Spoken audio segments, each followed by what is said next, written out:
एक आजादी की ये लड़ाई निरंतर जारी रही और उसी की परिणति थी कि अंततः 15 अगस्त 1947 को देश को स्वाधीनता प्राप्त होती है।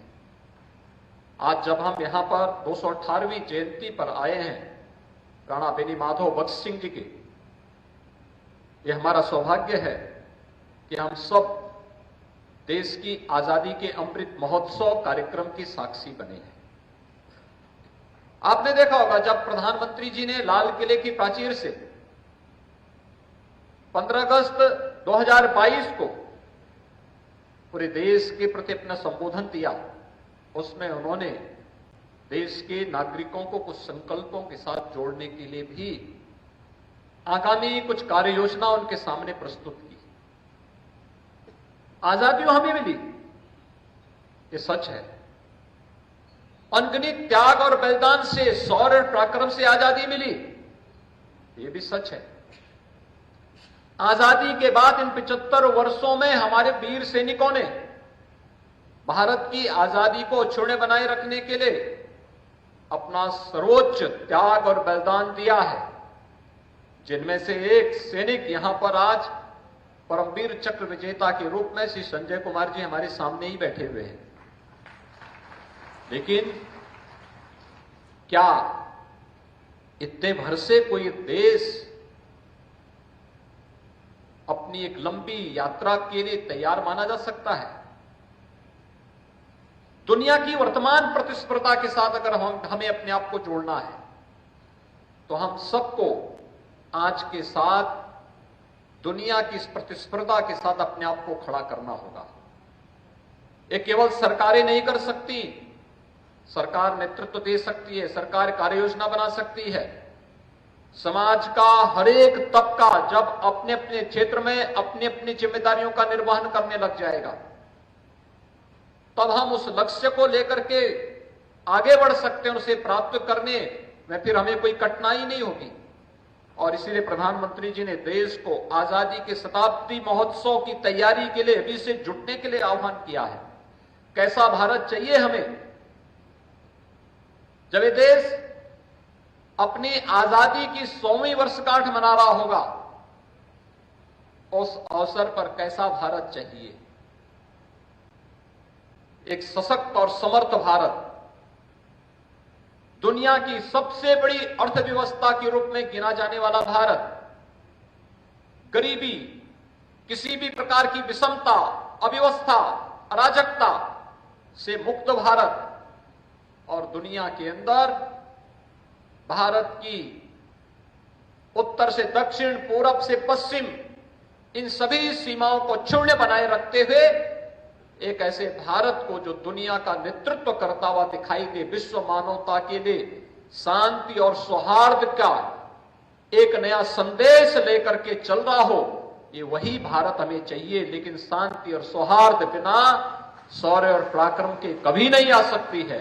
ये हर भारतवासी को सोचना पड़ेगा और इस दिशा से हम सबको उसकी तैयारी के लिए अपने आप को लगना पड़ेगा। ये मेरा सौभाग्य है कि मुझे 2 वर्ष पहले भी इस कार्यक्रम में भागीदार बनने का अवसर प्राप्त हुआ था और उस समय भी मैं इन कार्यक्रमों के साथ जुटा था। लेकिन विगत 2-2.5 वर्ष आप सबने देखे हैं किस प्रकार के संक्रमण काल के दौर से पूरा देश और पूरी दुनिया और पूरी मानवता गुजरी है। इस सदी की सबसे बड़ी महामारी कोरोना ने कैसे मानवता के सामने संकट खड़ा किया।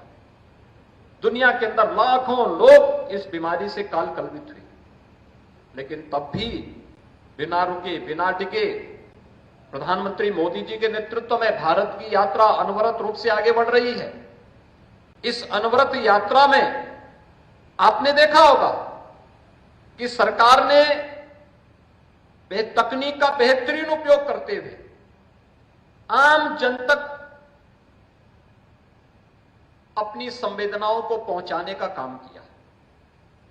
अक्सर होता है जब हम तकनीक के जितने नजदीक होते हैं उतने ही तकनीक हमें संवेदनहीन भी बना देती है। लेकिन कोरोना कालखंड में तकनीक के साथ साथ सरकार की संवेदना जब दवा के रूप में, ट्रीटमेंट के रूप में, टेस्ट के रूप में, ट्रेस के रूप में और राशन के रूप में प्रत्येक गरीब तक पहुंचा है, तो स्वाभाविक रूप से भारत कोविड प्रबंधन का बेहतरीन केंद्र के रूप में दुनिया के सामने प्रस्तुत हुआ है। ये चीजें हमें दिखाती हैं, तकनीक भले ही कितनी भी इंप्रूव हो जाए, कितनी भी बेहतरीन हो जाए, वह समाज की आवश्यकता है, लेकिन हम तकनीक के पीछे पड़ करके अपनी संवेदनाओं को न खो दें, यह भी आज की सबसे बड़ी आवश्यकता है। और उस संवेदना के साथ जोड़ते हुए किन कारणों से देश गुलाम हुआ था, उस पर मंथन करते हुए आज कार्य किए जाने की आवश्यकता है। आज हम इस सभागार में हैं, यह एक महाविद्यालय है और मैं प्रदेश भर के सभी कॉलेजेस से कहूंगा, केवल डिग्री बांट देना हमारा काम नहीं। कोरोना कालखंड में प्रधानमंत्री जी ने देश को एक राष्ट्रीय शिक्षा नीति दी है। राष्ट्रीय शिक्षा नीति हमारे युवाओं को आगे बढ़ने का एक बेहतरीन मंच प्रदान कर रहा है, लेकिन हमारी सबसे बड़ी समस्या क्या हो गई? हम लोगों ने शोध को आगे बढ़ाने में हमेशा गुरेज रखा है। हम केवल अपने को डिग्री बांटने तक सीमित कर दिए हैं। आजादी के अमृत महोत्सव के इस कार्यक्रम के दौरान हम लोगों की जिम्मेदारी बनती थी कि स्थानीय स्तर पर हम लोग उन सभी ज्ञात अज्ञात सेनानियों को ढूंढें जिन्होंने आजादी की इस लड़ाई में योगदान किया। मैं देख रहा था यहां पर कि राणा बेनी माधव बख्श सिंह जी को हम याद करते हैं, उनका स्मरण करते हैं। बीरा पासी को हम स्मरण करते हैं, वे उनके अमर सेनानी थे। लेकिन हजारों लोग जो शहीद हुए थे, हजारों सैनिक जो शहीद हुए थे प्रथम स्वतंत्र समर में अवध क्षेत्र में, उनके नाम क्यों गायब हो गए? क्या यह शोध का विषय हमारे लिए नहीं बनना चाहिए? क्या हमने गांव-गांव में जाकर के, स्थानीय स्तर पर जाकर के, क्या कभी इन सभी बातों को वहां पर जानने का अवसर प्राप्त किया? बहुत सारी जगहों में, लोक गाथाओं में, लोकगीतों में, लोक परंपराओं में, कथा में, वहां की परंपरा में, वहां की बोलचाल की भाषा में, ये सब कुछ प्राप्त होता है, सब कुछ मिलता है, लेकिन उसको संकलन करने का दायित्व किसका?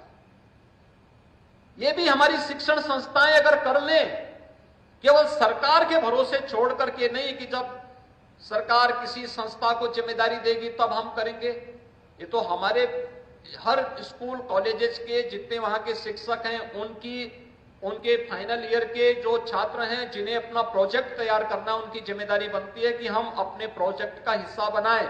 अलग अलग गांव को, अलग अलग क्षेत्र को, अलग अलग विकास खंड को, अलग अलग जनपदों को उसका केंद्र बिंदु बना करके, अब राजनीति का समय नहीं, अब कुछ ठोस कर गुजरने की आवश्यकता है। और हर व्यक्ति अगर अपने अपने क्षेत्र में कुछ ठोस करने की व्यवस्था कर सके, कुछ डॉक्यूमेंट तैयार कर सकें, तो हम अपने आने वाली पीढ़ी के लिए कुछ दे सकते हैं।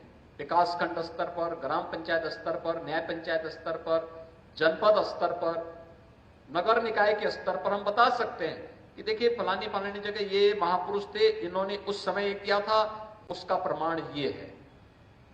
बहुत सारी जगह ताम्रपत्र होंगे मौजूद, हमें उनको ढूंढने की आवश्यकता है। बहुत सारी जगह पुरानी पांडुलिपियां होंगी, हमें उन पांडुलिपियों को ढूंढने की आवश्यकता है, हमें बताने की आवश्यकता है कि